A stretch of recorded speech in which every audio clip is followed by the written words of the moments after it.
सबसे पहले था सोक्रात, उसका शागिर्द था प्लेटो। अच्छे उस्ताद के अगर आप शागिर्द बने तो शायद आप भी कुछ छोटे मोटे अफलातून बन जाएं। अफलातून का शागिर्द था अरस्तु, ठीक है ना।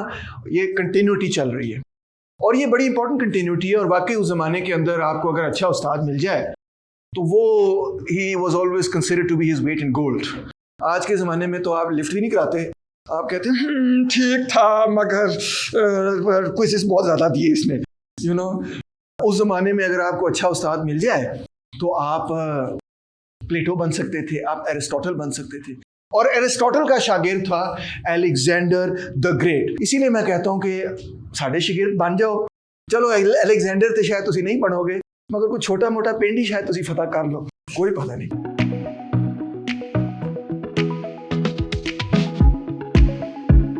Aristotle was born in Stagira, which is a very small town, etc. Was a very small town, especially then, in 384 BC. 17-18 साल की उम्र में, यानी कि जो कॉलेज गोइंग उम्र होती है, जिस तरह आपकी उम्र होगी, आप तो खैर 20 साल के होंगे मोस्ट लाइकली, बट जो भी, तो 17-18 साल की उम्र में उसने प्लेटो की एकेडमी ज्वाइन कर ली एथेंस में और 20 साल वो प्लेटो के साथ पढ़ता रहा। इसको कहते हैं शागिर्दी।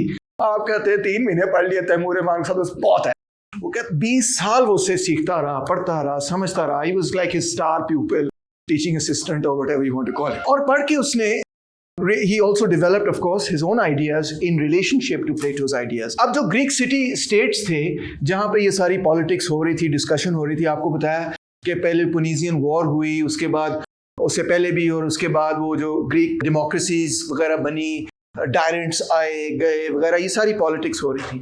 मगर ये सारी पॉलिटिक्स को हम फिर भी एक सर्टेन काइंड ऑफ पॉलिटिक्स समझेंगे। इसमें एम्पायर्स नहीं बने हुए थे। The Greek city states were largely autonomous, they took their own decisions. मगर जब मैसेडोनियंस आगे बढ़े, यानी कि अलेक्जेंडर, किंग फिलिप और फिर उसका पुत्र अलेक्जेंडर, उन्होंने जब अपनी इन्फेंट्री बना ली और बड़ी स्ट्रॉन्ग किस्म की इन्फेंट्री बना ली, हॉपलाइट सोल्जर्स की, जो बड़ा अच्छा लड़ना और इंफॉर्मेशन लड़ते थे, जो बड़ी इफेक्टिव मिलिट्री साबित हुई। ये अलेक्जेंडर का कमाल नहीं था, ये फिलिप का कमाल था, उसके प्यो का। मगर फिलिप को असैसिनेट कर दिया और उसके बाद अलेक्जेंडर बहुत यंग उम्र में बादशाह बन गया। और जब वो बादशाह बन गया वहाँ का, तो उसने कहा मैं तो अब दुनिया को फतह करूंगा ऐसी की तैसी, और उसने फतह करना शुरू किया और रिमार्केबल सक्सेस से, क्योंकि जो ग्रीक मैसेडोनियंस ने अपनी मिलिट्री फॉर्मेशन बना ली थी वो बहुत ही ज़्यादा इफेक्टिव थी और उस ज़माने की सबसे एडवांस्ड आप कह लें फाइटिंग फॉर्मेशन थी। हालांकि उस ज़माने में लड़ाई करना ये इस तरह आज वाले ज़माने वाला मसला नहीं था, जो आप जॉयस्टिक लेके बैठे हुए, स्क्रीन को, कंप्यूटर स्क्रीन खुली हुई, यार आप कह रहे उठा मार दिया, अब कॉफ़ी पी लूँ, मैं घर जा रहा हूँ। आजकल वाली लड़ाई, प्रेडेटर वॉरफेयर और ड्रोन वॉरफेयर वाली लड़ाई जो कुछ लोग कर रहे हैं, इस तरह की लड़ाई नहीं थी। You had to stand in front of the other person, look into their eye, make scary faces at them and then plunge your dagger और स्वॉर्ड और spear into their body and watch the light of life go out of their eyes. It was a very, very up close and personal kind of brutalizing war. So you had to be really, really tough for that reason. So shortly after Plato died, which was in 348 BC, Aristotle जो है वो Athens छोड़ गया और 343 BC में in fact उसको king Philip ने कहा कि मेरे पुत्र को आके पढ़ाओ जरा, अलेक्जेंडर को आके। तो 3 साल वो अलेक्जेंडर को पढ़ाता भी रहा। और एरिस्टोटल बजाते खुद एंटिपेटर, जो कि अलेक्जेंडर का जनरल था, जिसने जो रीजेंट बना एथेंस का बाद में, उसकी बेटी से उसने शादी भी कर ली थी।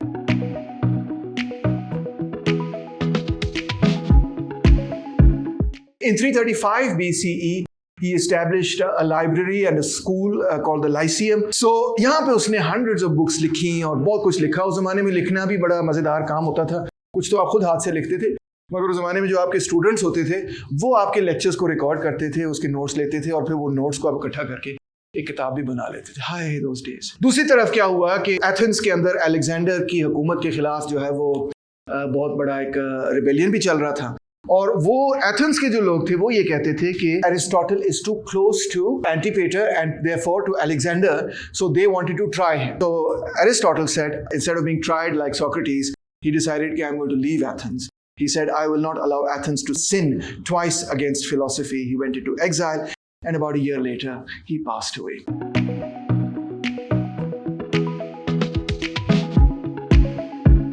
What we're more interested in than his relationship with Alexander is his relationship with Plato, because ये उसकी intellectually formative किस्म की relationship है. So, as I told you already, कि तकरीबन 20 साल वो प्लेटो के साथ पढ़ता रहा.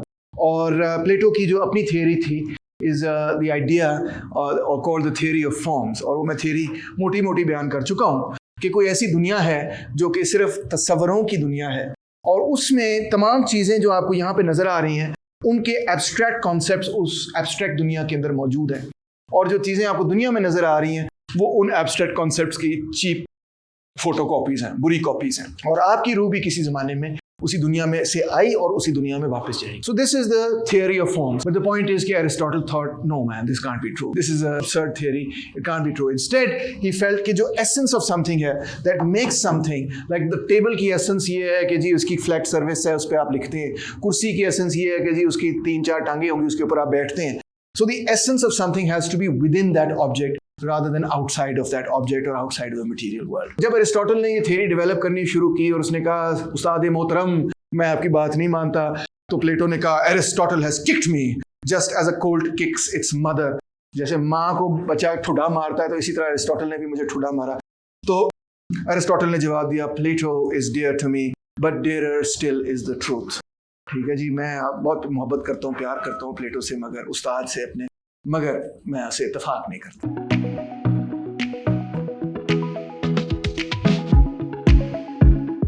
So Aristotle now gives his theory of how to define and understand things and to understand the essence of things. Now let's try and understand the reason why Plato talks about the essence of something as in its abstract idea is because that is the method to categorize different things. मिसाल तौर पे table है तो आपने देखा है कि बहुत मुख्तलिफ किस्म की टेबलें होती हैं दुनिया के अंदर. ठीक है, एक टेबल होगी उसकी 4 टांगें होंगी, ये टेबल आपके सामने इसकी 2 टांगें हैं. मगर एक टेबल है वो बनी हुई है लकड़ से, एक और टेबल है वो बनी हुई लोहे से. मगर एक टेबल है वो लाल है, दूसरी टेबल है वो पीली है, तीसरी टेबल कुछ और है. मगर we all see this tables and we recognise कि टेबल एक ही होती है. बहरहाल टेबल, ये भी टेबल है, वो भी टेबल है, वो भी टेबल है, वो भी टेबल है. So how do we do this? हमें कैसे पता चलता है कि ये भी टेबल है और वो चीज़ भी टेबल है? और जब हमें ये चीज़ नजर आती है तो हम कहते हैं नहीं ये टेबल नहीं, ये कुर्सी है.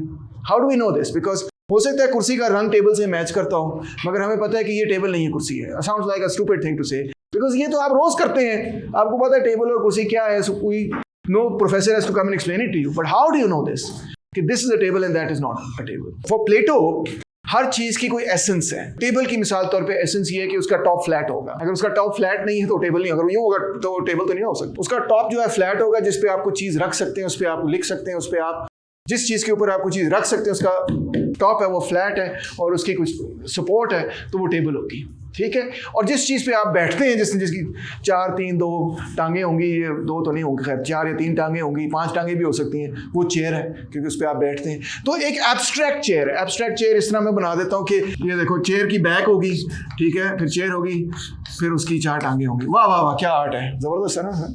फिर इसी तरह टेबल होगी. टेबल गोल भी हो सकती है, वो भी हो सकती है, मगर एक एब्स्ट्रैक्शन में एक टेबल है और ये कोई रियल टेबल नहीं है. ये टेबल का वो एसेंशियल प्रॉपर्टीज है that make a table a table. जब ये एसेंशियल प्रॉपर्टीज नहीं होंगी तो वो टेबल नहीं होगी. वो बहुत कॉम्प्लिकेटेड बात होनी. ट्रायंगल की एसेंशियल क्वालिटी क्या है कि उसकी 3 साइड्स हैं. ठीक है, ये जो मैंने बनाया है, अगर मैं आपसे ये पूछूं ये क्या है तो आप सारे कहेंगे ये ट्रायंगल है. कहेंगे ना? गौर से इस चीज को देखें, क्या ये ट्रायंगल है? नहीं, ये ट्रायंगल लग रहा है आपको? एक भी साइड सीधी नहीं है, ये तो जुड़ भी नहीं रहा यहाँ से. ये तो बहुत इम्परफेक्ट ट्रायंगल है कि नहीं? मगर आपको वो परफेक्ट ट्रायंगल आपके जहन में है कि ये ट्रायंगल है. ये भी मैं बना दूं तो ये इसको भी आप कहेंगे हाँ ये भी ट्रायंगल है. देखो ये को triangle, pathetic excuse for a triangle, मगर you recognise it as a triangle. How do you do that? Plato कहता है क्योंकि आपके दिमाग के अंदर ट्रायंगल की एसेंस कहीं पे मौजूद है. आप ट्रायंगल को पहचानते हैं कि ये प्रॉपर्टीज होती हैं, and you can recognise that this thing or this thing has the properties that a triangle, that are the essential properties of a triangle. There are certain essential properties of a man, let's say. If you have those properties, then you are a man. And there are certain essential properties of a woman. If you have those properties, then you are a woman. If you don't, then you're not. So the material manifestation of every concept is always going to be slightly different. But there are certain essential properties that belong to that concept or that thing, or those essential qualities are there, and we can recognize them, and that's how we categorize all these different things. And then of course Plato also had this idea कि ये जो सारी concrete चीजें हैं, इनकी जो properties हैं, वो combine होती हैं into supra qualities. Okay, like for example, I have these triangles, and I have this, and then I have this, and then I have this. So what are all these things? Shapes. Correct, ठीक है। अब shapes जो है वो एक सुप्रा category है, जिस तरह मैन एंड वुमन एक छोटी कैटेगरी है और उन दोनों चीज़ों को इकट्ठा कर ले तो क्या बन जाता है, ह्यूमन। अच्छा, उसके साथ अगर आप उसके उस सुप्रा कैटेगरी देखें तो क्या बनेगा, मैमल्स। उसके सुप्रा कैटेगरी देखेंगे तो क्या बनेगा, एनिमल्स।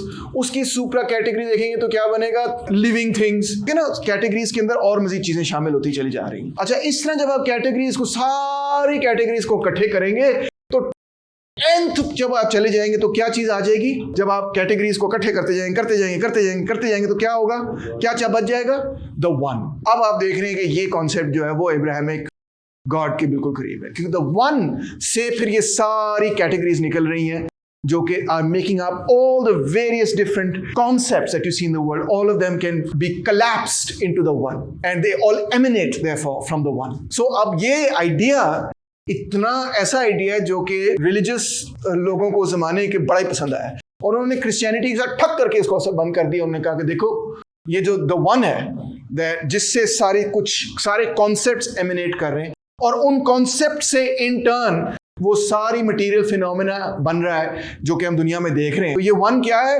गॉड। गली मुक गई। ये काम प्लोटाइनस ने किया, इसको हम नियो प्लेटोनिज्म कहते हैं।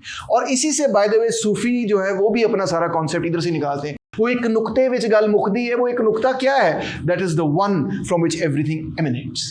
या इशराक के जो आइडियाज हैं कि light emanates from God, it is not literally light, it is this knowledge that emanates from God in this platonic dialectic. Aristotle ने प्लेटो से कहा कि यार क्या बात है कर, ऐसे नहीं है दुनिया में, ठीक है। ये कैटेगरीज और सुपर कैटेगरीज दुरुस्त हैं, मगर इनको समझने के लिए we have to look at the material thing itself. Here is where materialism comes in. We don't look at the idea, look at the stuff first. If I am looking at a table, what I want to see is firstly, what is the table made of? Okay, अब पानी से table नहीं बनने लगी, हवा से table नहीं बनने लगी, ठीक है। टेबल बनेगी किसी मटेरियल से जो रिलेटिवली स्पीकिंग हार्ड होगा। सो पहले है उसका मटेरियल कॉज। ये इंपॉर्टेंट बात है, अगर आप लिखना चाहें तो आप लिख लें। तो सबसे पहले हम देखते हैं कि जो भी चीज़ बनी हुई है, मटेरियल चीज़ है, वो किसी ना किसी सब्सटेंस से बनी हुई है, वो किसी मटेरियल से बनी हुई है, तो वो उसका मटेरियल कॉज है, what it is made of. फिर उसके बाद हम देखते हैं कि उसकी कोई फॉर्म है, उसकी कोई शक्ल है। टेबल की शक्ल यूं है, कुर्सी की शक्ल ऐसे है, बिल्ली की शक्ल वैसे है, कुत्ते की शक्ल कुछ और है। शक्ल से मतलब शक्ल नहीं है, उसकी पूरी फॉर्म है, उसकी बॉडी वगैरह इस तरह इस किस्म का होता है, इस किस्म की होती है बिल्ली, उस किस्म का होता है कुत्ता वगैरह, जो भी उसकी फॉर्म है, ठीक है। So that is what we call the formal cause, not to be confused with formal dress or whatever. Formal cause से मतलब ये कि उसकी जो डिजाइन है उसका वो क्या है, ठीक है, that's the formal cause. उसके बाद है उसका efficient cause से मतलब ये है कि what is the force that creates it. जिस तरह टेबल अगर मैंने बनाई है तो आप ये कहेंगे कि I am the efficient cause, efficient to effecate something, to effect it, उसको to bring it about, इससे ये निकलता है, ठीक है।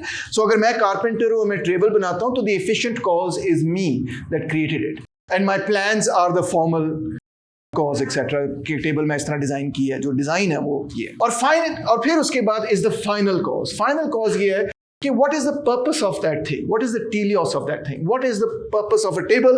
I told you already, a table का purpose ही ये है कि उसकी एक surface हो जिसके ऊपर आप चीजें रख सकते। अगर उसके ऊपर आप चीजें नहीं रख सकते, वो टेबल ही नहीं हो सकती। तो टेबल की डेफिनेशन कैसे करेंगे कि उसके ऊपर चीजें रखी जा सकती हैं। चेयर की डेफिनेशन कैसे करेंगे कि उसके ऊपर बैठा जा सकता है। अगर आप उसके ऊपर बैठ नहीं सकते तो वो चेयर नहीं है। अगर उसकी बैक नहीं है, आप रेस्ट नहीं कर सकते अपनी बैक, तो वो क्या है, वो स्टूल हो जाता है। अगर उसकी एक टांग है, उसकी बैक नहीं है, तो वो स्टूल हो जाता है। अगर उसकी बैक है तो वो चेयर हो जाती है। सो इस तरह से हमें पता चलता है कि जो भी चीज है, एरिस्टोटल कहता है उसका कोई ना कोई पर्पस है, ठीक है। जो क्योंकि जब हम कोई चीज बनाते हैं, हम किसी पर्पस से ही बनाते हैं। जब आप कोई ऐसे लिखते हैं, उसका कोई मकसद होता है, तो जो उसका मकसद है वही उसकी असल categorisation. So in other words, what Aristotle is trying to say is that the categorisation of various things ought to be done by their final cause, not by their material, because wood से आप table भी बना सकते हैं, आप कुर्सी भी बना सकते हैं। They have the same material cause, but they are obviously very different from each other. फिर not from the formal cause, because two things can have the same form, but may serve two very different functions. Okay, so one thing may have a function of being used as a chair or a table or whatever. The other platform may be used not as a table to put things, but maybe used as a stage to stand up on. After all, a stage is also just a big table. If you put lots of tables together, मैं तो musician हूँ, तो जब हम perform करते हैं किसी paint के अंदर, तो बहुत सी टेबल्स रख देते हैं, उसके ऊपर कपड़ा चढ़ा देते हैं, कहते हैं सर स्टेज बन गया। तो वो टेबल ही होती हैं, मगर वो उनका purpose is not to be a table but to be a stage. So you see that the purpose can change. Similarly, the efficient cause, I can make this or you can make it or somebody else can make it. Nature can make it. हवा से कोई चीज बन सकती है, पानी से बन सकती है. So efficient cause can also vary. So finally, Aristotle says that what actually determines that thing is its final cause, which is the purpose for which it is made. इससे आपको पता चलेगा कि वो चीज क्या है और आप उसको सही कैटेगराइज कर सकेंगे. आप उसकी एसेंस को पहचान सकेंगे.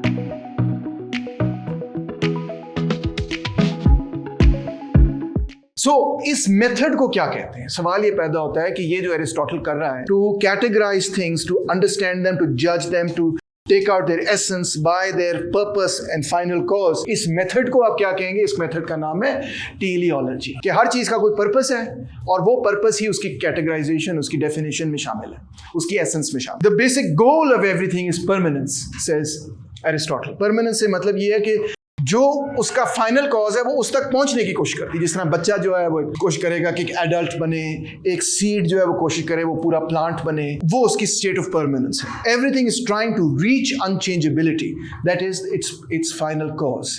Everything is growing. In nature, there is movement and growth towards that particular goal, the final cause, the teleology. Nature में भी ये है, the cosmos is a final cause and an ultimate good towards which everything is drawn. So nature में एक logic है, एक justice है. Justice और logic, by the way, इस पुराने philosophers के लिए कमोबेश एक ही किस्म का concept है. दुनिया का जो logic है वही दुनिया की justice है. ठीक है? Philosophy में man seeks permanence by conceiving of pure forms. चीज़ों की एसेंस को समझना, यही फलसफा है और यही मकसद है नॉलेज को गेन करने का. States have the purpose of developing the good life.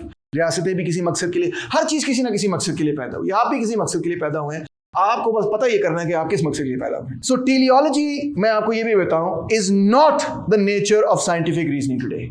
आज ये पूरा मेथड रिजेक्ट हो चुका है. मैं आपको इसलिए नहीं पढ़ा रहा कि ये दुरुस्त कह रहा है, मैं आपको इसलिए पढ़ा रहा हूं क्योंकि थाउजेंड्स ऑफ इयर्स के लिए लोग इसी तरह चीजों के बारे में सोचा करते थे, मगर आज दुनिया ने इस पॉइंट ऑफ व्यू को टोटली रिजेक्ट कर दिया है. So food and water are necessary conditions of life, but it is not the purpose of water or oranges to be consumed by us. That is not the way we think about the world anymore. Oranges खुद पैदा हुए इस मकसद के लिए नहीं पैदा हुए कि हम उनको खाएं. चूहे इस वजह से नहीं पैदा हुए कि बिल्लियां उनको खाएं. That's an absurd idea. तो आज हमने टेलियोलॉजी को रिजेक्ट कर दिया और थ्रू आउट रिजेक्ट हो चुका है. मगर एक जमाने में, जैसे मैं कह रहा हूँ, एरिस्टोटल के जमाने से लेकर वेरी रिसेंटली तकरीबन 2000 साल तक उसका ये तसव्वुर जो है इतना भारी कॉन्सेप्ट था कि लोग उसको कहते थे कि यही तरीका है चीजों को समझने का. अंदाजा करें.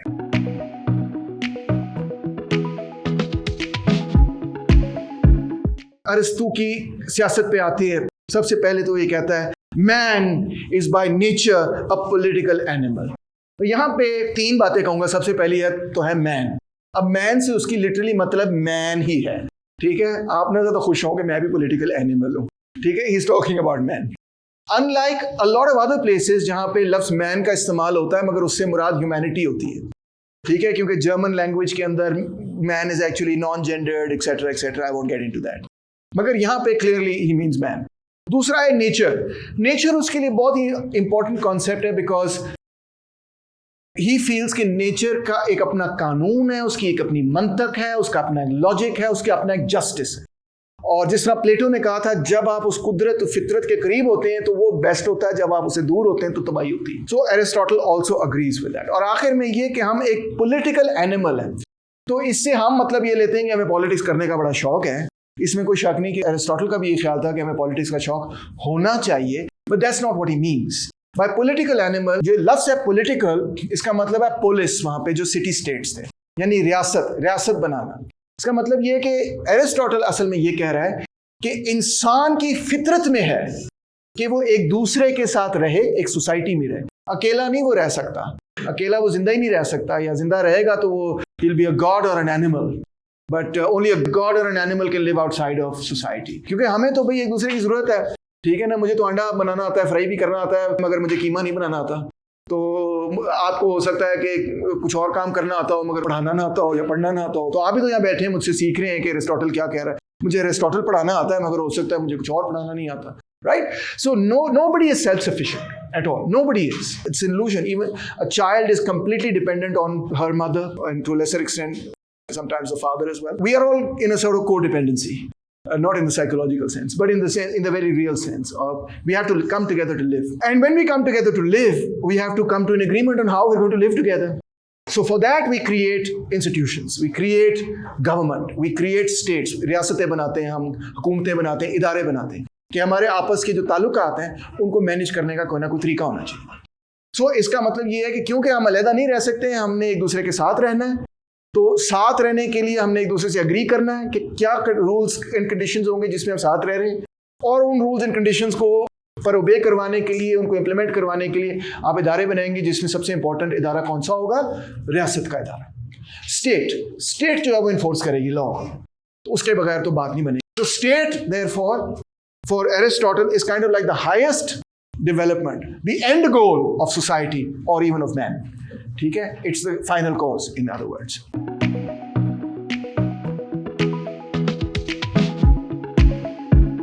So जैसे मैंने कहा, man is a political animal, only a god or a beast can live outside of society. The state is the natural and the end goal of man's social development. It is only within the state that man achieves the good life. अगला concept ये है कि क्योंकि ये natural है और ये करना ज़रूरी भी है, तो जब ये डेवलप होता है तो फिर इंसान जो है ना बंदे का पुत्र बनता है, फिर इंसान बनता है. कानून के बगैर इंसान बनता ही नहीं, जानवर की तरह होता है. कानून के बगैर हम एक दूसरे का गला काट दें, बदी है वो करें वगैरह वगैरह. सो इस वजह से कभी भी इंसान परफेक्शन नहीं अचीव कर सकता, अच्छा इंसान अपनी पोटेंशियल पे नहीं पहुंच सकता, अपनी फाइनल कॉज पे नहीं पहुंच सकता, एक अच्छा इंसान नहीं बन सकता. जो उसकी फितरत है वो उसकी पूरी हो ही नहीं सकती जब तक कि रियासत ना कायम हो. So is very pro state, he is not pro anarchy as you can see. In that sense then he says the state is prior to the individual. इससे मुराद उसकी ये है, the whole is always bigger than the parts, because man can not become man without the state. The state is what defines the good man. So that's why one has to begin with the big picture, then come down to small. So अगर states की categorization करनी है, तो आपने ये देखना है कि state अपना मकसद क्या रखता है. पाकिस्तानी state का मकसद क्या, पाकिस्तान का मकसद क्या, भारत का मकसद क्या, बांग्लादेश का मकसद क्या, अमेरिका का मकसद क्या. Yes, that's a good definition. Yes, absolutely. अपने आप को किस तरह डिफाइन कर रहे हैं, मैं ये कह रहा हूँ. या आप भी हो सकता है कि कह सकते हैं कि हमें लगे में एक्चुअल मकसद नहीं है ये. Melting pot, liberty, equality, fraternity. France का मकसद क्या? Liberty, equality, fraternity. ब्रिटेन का मकसद क्या? कपटी. वो डिबेट बाद में कर लेंगे, but you get the picture कि हर रियासत कुछ कहती है कि हम ये हैं और हम ये बनने जा रहे हैं. उसका एक नैरेटिव होता है, ग्रैंड नैरेटिव. अच्छा, बाय द वे अक्सर लोग ये कहते हैं कि पाकिस्तान का नैरेटिव जो है बड़ा आर्टिफिशियल है, बड़ा झूठा किस्म का नैरेटिव हमने बनाया हुआ है. मोहम्मद बिन कासिम आया था, चला गया, उसका क्या ताल्लुक पाकिस्तान से. बड़ी तनकीद होती है ना कि पाकिस्तान का नैरेटिव बड़ा झूठा है. The implicit idea in that is कि बाकियों का नैरेटिव बड़ा सच्चा है, उनका नैरेटिव सच्चा है और हमारा ही सिर्फ झूठा है. मैं आपको बताना चाहता हूँ, सभी झूठ बोल रहे हैं. Here's a little thing I'll tell you as a political scientist, कि जितने रियासत के अपने नैरेटिव्स बने होते हैं अबाउट देयर ओन हिस्ट्री, वो सारी फिक्शंस होती हैं, वो कभी रियलिटी नहीं होती, मगर वो इंपॉर्टेंट फिक्शन है. अगर वो फिक्शन है भी, उसमें कई आप होल्स पंक्चर करते हैं और हिस्टोरियंस को बड़ा मजा आता है दिखाने के लिए किस तरह इट्स नॉट ट्रू, कि लिबर्टी आपका पूरा रेटरिक है मगर रियलिटी बिल्कुल दूसरी है. हार्वर्ड जिन की किताब है people's history of the United States, amazing book. वो फड़का के रख देता है सारे नैरेटिव को, और वो गलत नहीं है क्योंकि ये नैरेटिव्स अक्सर बड़े ही सुपरफिशियल किस्म के होते हैं, but they work because they are big narrative. और वो मीडिया पे आते हैं और झंडा वगैरह और उसके साथ इमोशनल किस्म का गाना लगता है और आप यू नो दिल दिल व्हाटएवर और ये वो पाकिस्तान और जान जहाँ करते हैं. और थोड़ी देर बाद आप जज्बाती हो जाते हैं, गिटार बड़ा ज़बरदस्त बज रहा होता है, लाइटें बड़ी कमाल होती हैं, पीछे फायरवर्क्स हो रहे होते हैं, बंदा ही बड़ा सेक्सी होता है, आप कहते हैं हाय आई लव पाकिस्तान. वो जो नैरेटिव है वो फिर आप खरीद लेते हैं, आप उसको एक्सेप्ट कर लेते हैं. नैरेटिव बाय द वे अगर एक्सेप्ट कराना हो, कोई भी नैरेटिव एक्सेप्ट कराना हो, तो उसको जब आप खूबसूरत और प्रिटिफाई कर देते हैं, जिस तरह मैंने आपको बताया रिटोरिक वाले लोग करते थे, to make a bad thing look good. जब उसको आप प्रिटिफाई करते हैं तो वो बड़ा फिर दिलकश हो जाता है. वही बर्गर जो बन कबाब बन रहा होता है, वो आपको कहते हैं ये नहीं मैंने खाना है, मगर जब वो डब्बे में होता है और रॉनल्ड मैकडोनल्ड होता है और पीछे एडवर्टाइजिंग होती है और वो कहते हैं हाँ मज़ा आ गया. आपको वाकई मज़ा आ भी रहा होता है ज़्यादा, मैं ये नहीं कह रहा नहीं आ रहा होता, मगर उसकी पूरी मार्केटिंग होती है उसके पीछे.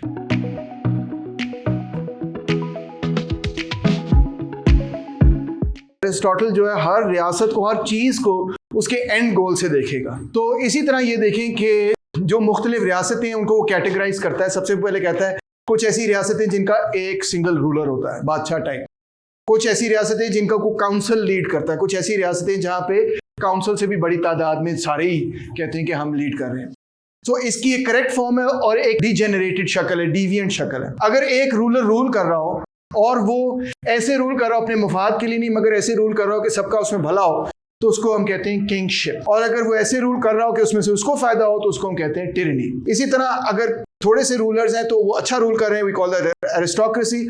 अगर बुरा रूल कर रहे हैं उसको हम कहते हैं ओलिगार्की। और if there are many rulers and they are ruling in a good way, that's called a polity, and if they're ruling in a bad way, it's called a democracy. So instead of constructing any ideal kind of state, जिस तरह प्लेटो ने किया कि भाई वो Republic और कैलिपोलिस वगैरह बना के बताया आपको कि आइडियल स्टेट क्या होगा, उसमें गार्डियंस ये करेंगे वो करेंगे, एरिस्टोटल ने ये किया कि अपने स्टूडेंट्स से कहा कि सारे कॉन्स्टिट्यूशन इकट्ठे करो जो कर सकते हो। 158 कॉन्स्टिट्यूशन इकट्ठे करके उनको स्टडी करके फिर इस तरह कैटेगराइज किया। So he concluded that the form of government is determined by the form of political authority and the end goal of the state. इस तरह उसने कैटेगराइज करना शुरू किया। सो ये बड़ा काम था उस जमाने में।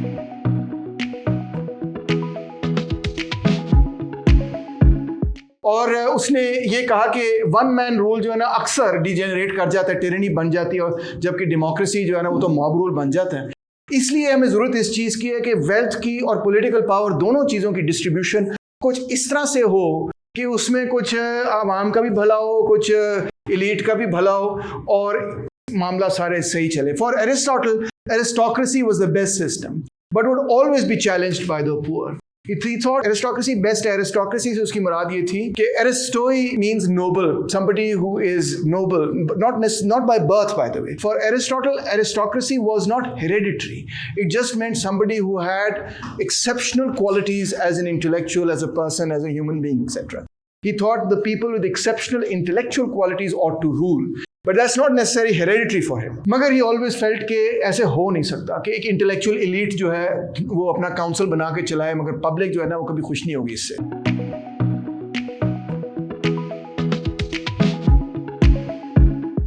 Aristotle firstly has to explain to us the concept of a citizen. Citizen उसके लिए वो नहीं है जो हमारे लिए citizen है।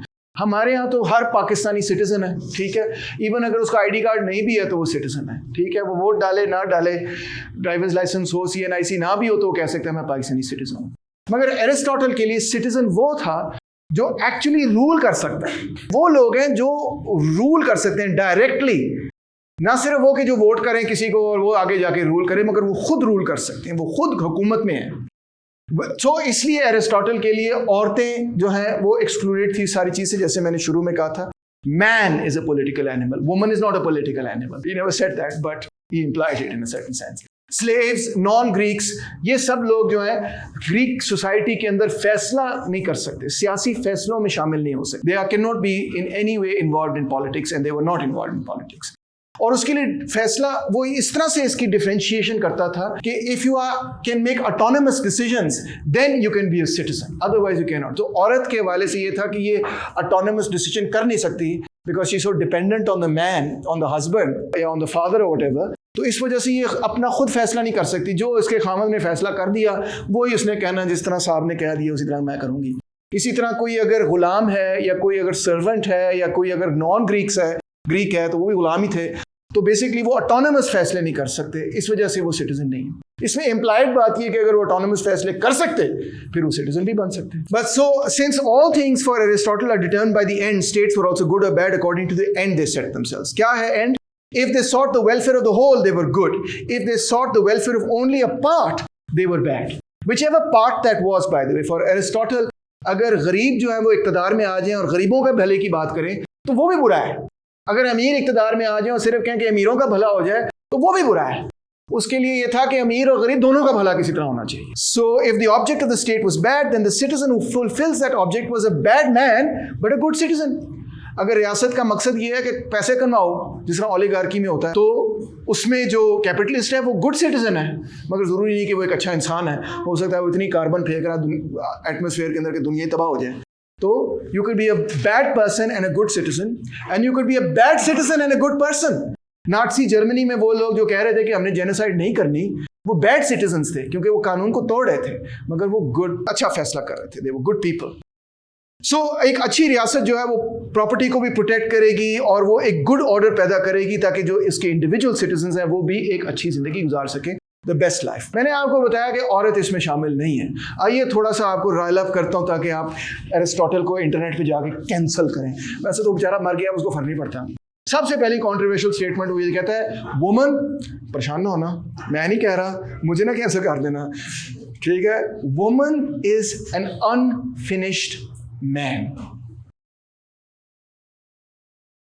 अजीबोगरीब किस्म की बात लगती है कि औरत जो है वो जिस तरह एक बीज होता है, उसने एक दरख्त बनना होता है, मगर वो दरख्त बनने से पहले ही रुक जाए, स्टंटेड उसकी ग्रोथ हो, तो इस तरह औरत है, इसे अनफिनिश्ड मैन। वो कहता है woman is an unfinished man left standing on the lower step in the scale of development. Man provides the form and woman contributes the substance. Quite literally he meant this. Man was the sower and woman the soil. He's talking about children. Children, therefore, he wrongly thought his biology was wrong here, although some of his biology was excellent for his time. But he thought children inherited male characteristics. So you can see that children many times inherit the mother's characteristics, right? Sometimes they inherit the father's, sometimes it's a mix of both, etc. But he didn't see that. Aristotle's view held sway throughout the Middle Ages. इसके जो sexist views थे और anti women views थे वो hugely influential थे।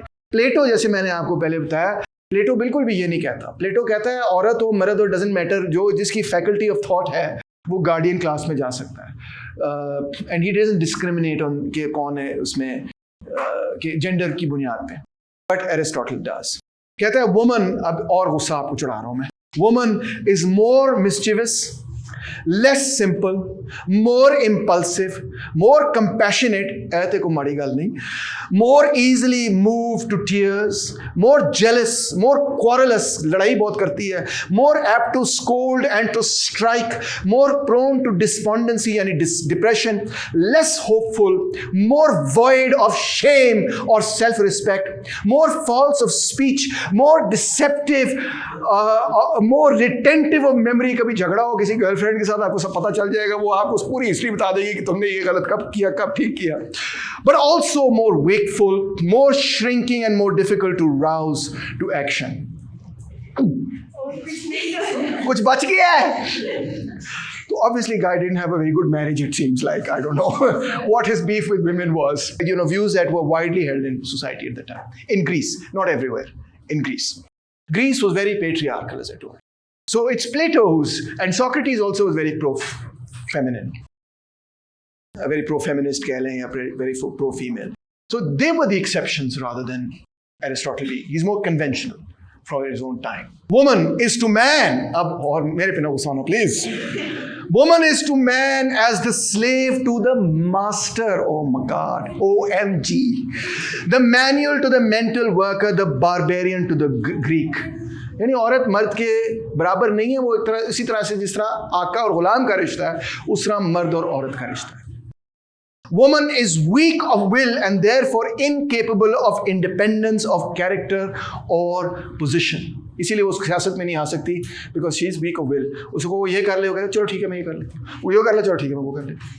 Obviously he didn't meet a lot of women because that's not the way they are at all. आगे चलते हैं। The courage of a man is in commanding and that of a woman is in obeying. State can determine and should determine the minimum and maximum age of marriage for each sex. यानी कि अगर मैं आपका बादशाह बन जाऊं तो मैं बताऊंगा कि आपने कितनी उम्र पे शादी करनी है। The best season for conception, कब आपने बच्चे पैदा करने, and the rate of population increase, कितने बच्चे पैदा करने, and women should be confined to female quarters, जनाना में आपने रहना है। एंड अगर आपका बेबी जो पैदा होता है वो कोई डिफेक्टिव बेबी तो इन्फेंटिसाइड भी की जा सकती है, और अगर महसूस होता है कि पेट में ही ऐसा कोई मामला है जिसकी वजह से डिफेक्टिव बेबी है तो अबॉर्शन भी की जा सकती है। And in fact, it was Aristotle who first defined that abortion before what he called the quickening is not murder.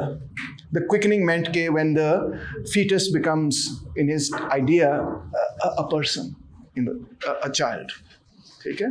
We don't know what the quickening was, but later people said heartbeat से ये determine होगा कि जब heartbeat शुरू हो जाती है fetus की तो it's no longer a fetus now, it's a child. So that's the cutoff point generally.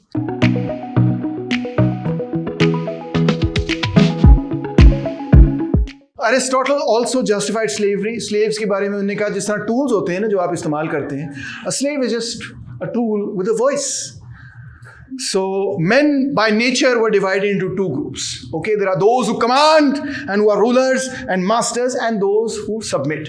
Greeks generally speaking, उनका character, उनकी quality है कि they command. And जो नॉन ग्रीक्स हैं ये ज़रा ऐसे लोग हैं जो इनके लिए गुलामी बेहतर है.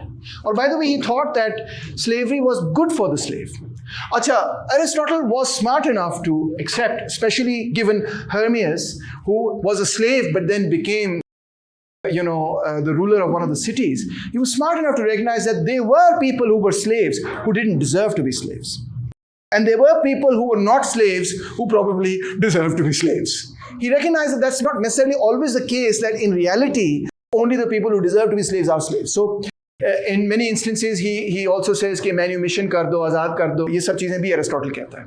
मगर ये कहना कि आज़ादी दे दो उन लोगों को who don't deserve to be slaves because they have certain qualities of rationality and they are actually really smart, intelligent people, तो कहता है इनको आज़ाद होना चाहिए, इनको गुलाम नहीं रखना चाहिए. तो इससे ये मुराद नहीं ली जा सकती कि वो गुलामी के इंस्टीट्यूशन के खिलाफ था. He is not against slavery as such, but he is against certain kinds of people being enslaved who are demonstrating the quality of rationality. He feels that they should not be enslaved, but they should be set free. So slaves are excluded from the entire political spectrum, which is only for Greeks, ethnic Greeks. So this is a kind of racism as well. कि non-Greeks जो है ना वो डम है. And he says this about the Persians कि ये तो हैं गुलाम, तबीयतन गुलाम है ये.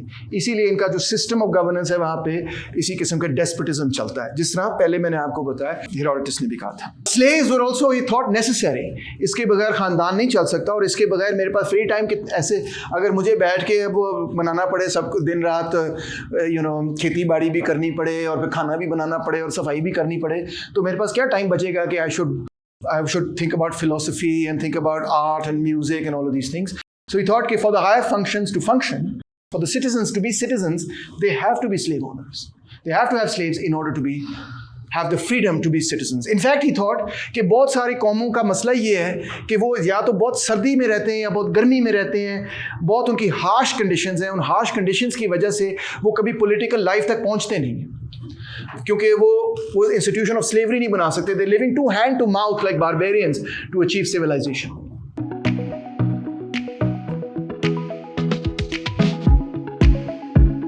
As opposed to Plato's anti-politics, Aristotle wanted to understand how and why politics actually exist. So Plato, in a certain sense, wants to shun politics altogether by creating this guardian class that will solve all the problems because they're just such incredible intellectuals.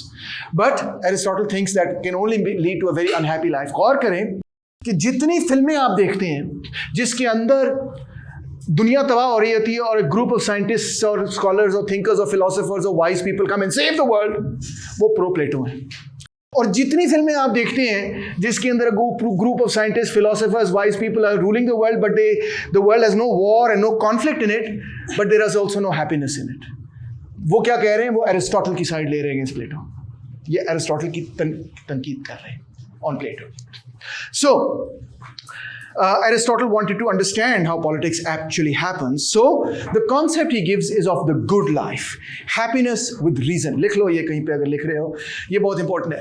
Merely happiness is not enough, he says. Happiness तो क्या मतलब है? Is like hedonism, कि बस खाई जाओ, chocolate उड़ाई जाओ, जितनी मर्जी चॉकलेट पिज़्ज़ा खाई जाओ. That's not the kind of happiness he is talking about. There has to be a balance in this happiness.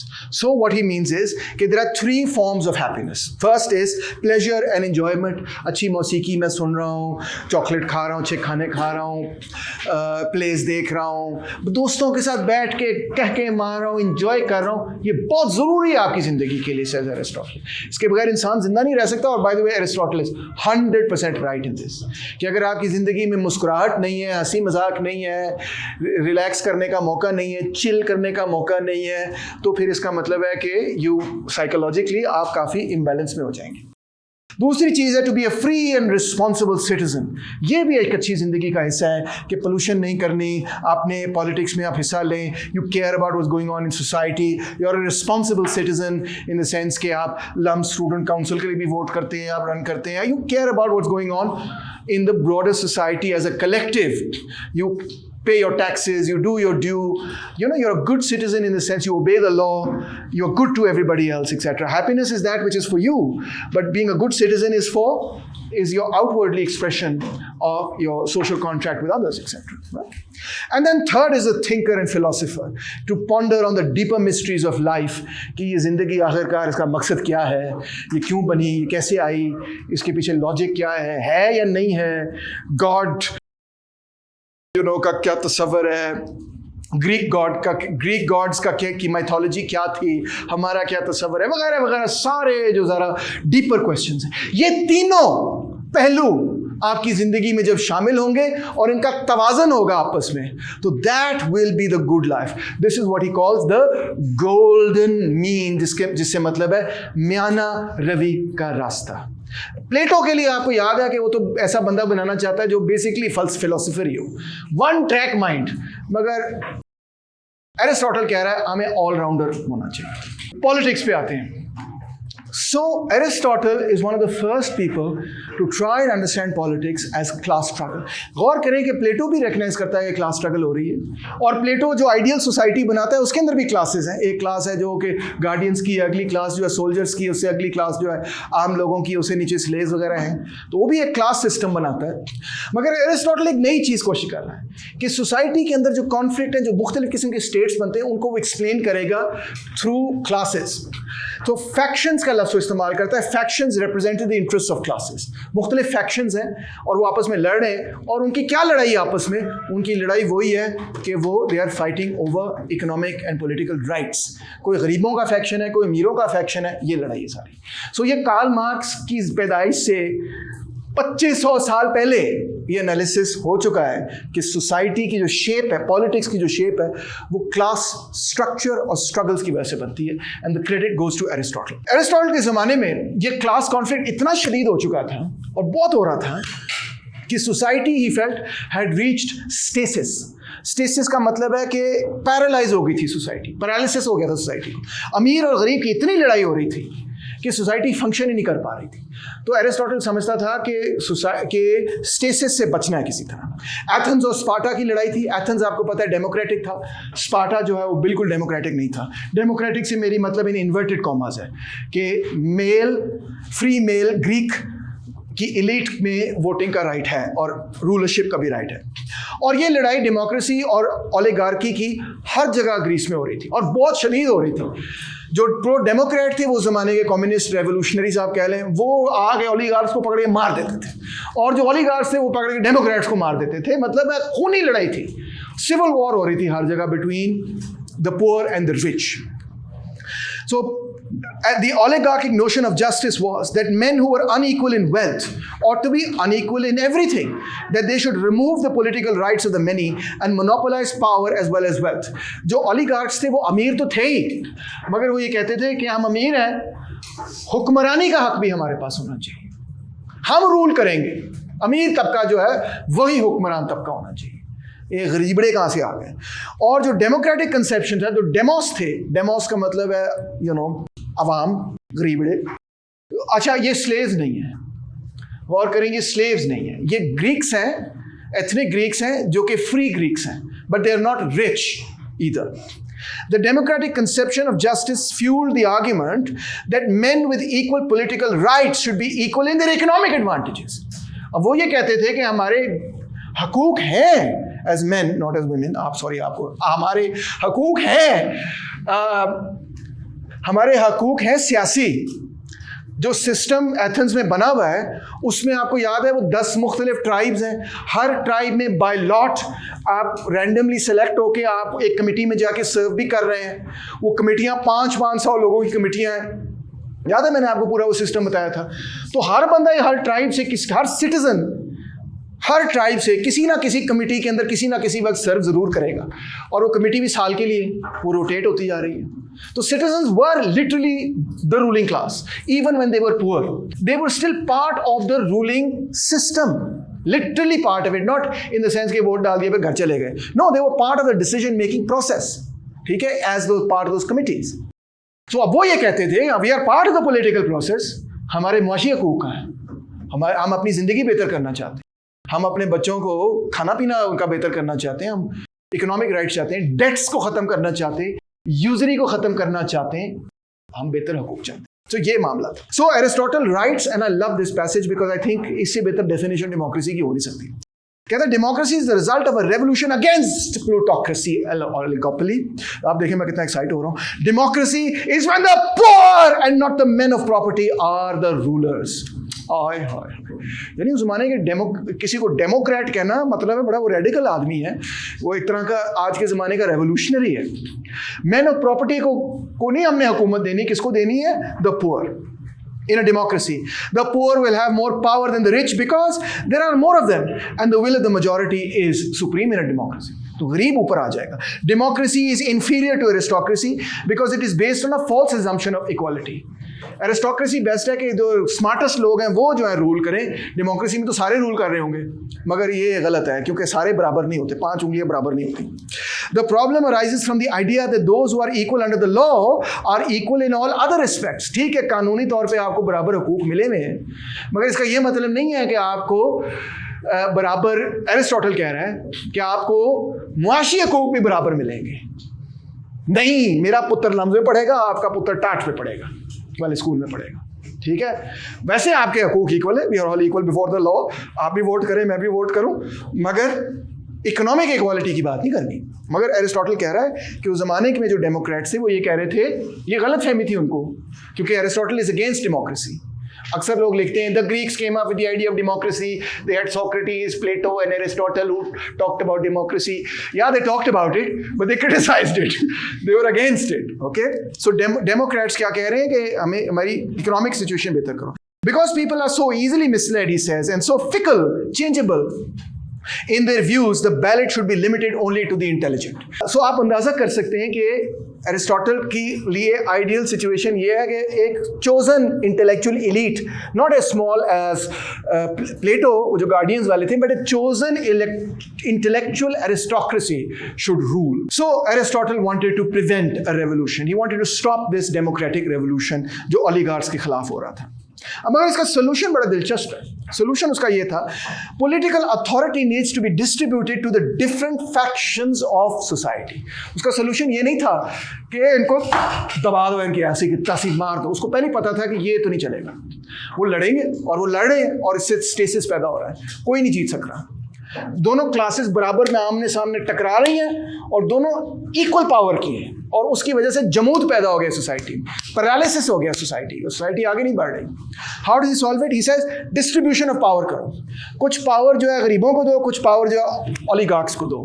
Written laws as a guarantee against the instability of man who could be swayed by passion. कानून लिखना है, तहरीर करना है, और फिर तहरीर कर लिया तो उस पर कायम रहना है. ये नहीं कि मैंने ये कहा था, मैंने वो कहा था. मिक्स्ड कॉन्स्टिट्यूशन बनाओ. Selection of magistrates by lot from amongst the recognised aristocracy.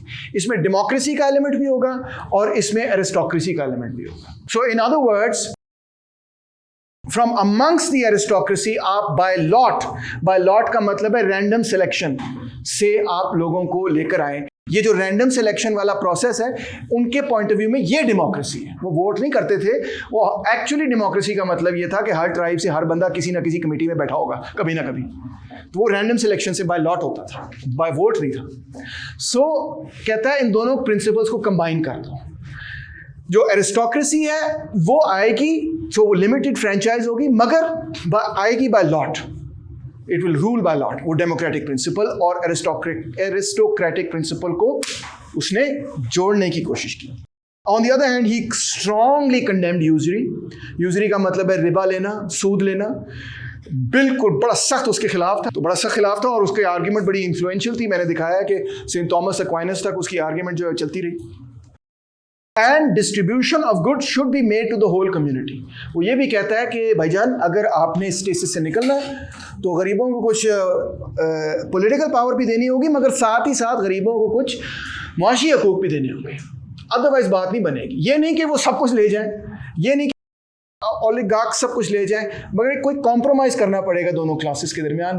The rich have to share economic power with the poor have to share political power with the rich. Friendship also is a check to treachery. He says friendship is the greatest good which can happen to any city, as nothing so much prevents sedition. इससे भाईचारा पैदा होगा, दोस्ती पैदा होगी, हम आहंगी पैदा होगी और मसले हल होंगे. So, to conclude, प्लेटो के लिए आपको याद होगा, Plato was just as obsessed as Aristotle with the disunity that he saw in Greece. Greece में मैंने आपको बताया बड़ी लड़ाई हो रही थी. एक तरफ स्पार्टा था, एक तरफ एथेंस था, एक तरफ ओलिगार्क्स थे, दूसरी तरफ डेमोक्रेट्स थे. आपस में क्लास वॉरफेयर हो रही थी. हर बंदा इसको देख रहा है, इसको मान रहा है. प्लेटो ने इसका एक सोल्यूशन बताया. कहता है Plato does not provide for a better politics, but for a society with no politics. घर चले जाएं सारे, हम PhDs फैसला करेंगे कि क्या अच्छा है कौम के लिए. आप चुप करके हमारी बात माने, क्योंकि हम जो है ना फिलोसोफर्स हैं, हमें पता है कैसे सोसाइटी चलानी है. He has purified politics to death. मार ही दी उसने सियासत, खत्म ही कर दो सियासत को.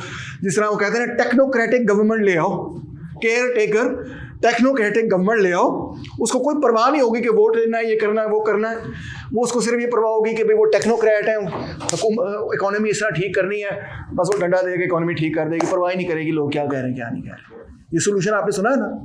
But Aristotle thinks this is totally impractical. ये गलत सोल्यूशन है. You cannot destroy politics. Politics will still exist.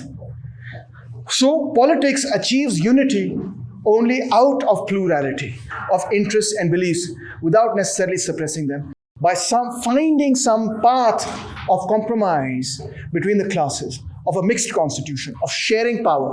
Although Aristotle doesn't think that's the best form of government, but that is a practical and possible form of government that would break the stasis, break the paralysis, and move society forward.